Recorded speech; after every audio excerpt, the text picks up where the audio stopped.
The past months have been described by many as unprecedented and surreal. To be sure, they have been trying and unsettling for a great many of us. We have found our social lives and social interactions completely halted and needing to keep in isolation.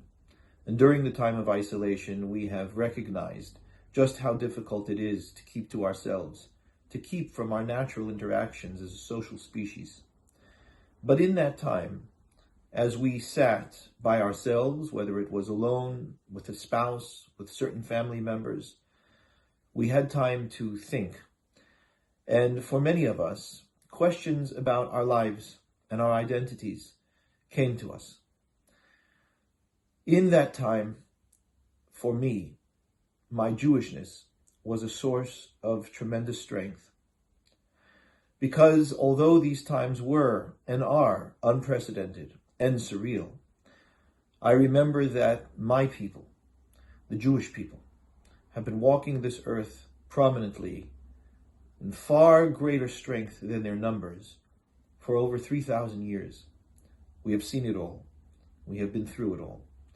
And yet, we do not just survive, we thrive. Rosh Hashanah is a time that we remember our history.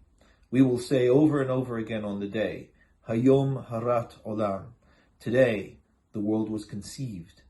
And on this day, we recognize the conception of the world, and that God, on the anniversary of that, looks at his world, judges it, gives meaning to it, questions the nature of its development. We, the Jewish people, have been with him through it all. We have walked with God for millennia, and we continue to walk with him in great strength. The greatest miracle of the Jewish people is that we are still here. And not only that we are here, but that we have come home. The state of Israel has been reclaimed, and we sit sovereign as a people on our land once again. The communities around the world are able to connect in ways through the World Jewish Congress that they have never been able to before. There is great strength in us, great strength in our people.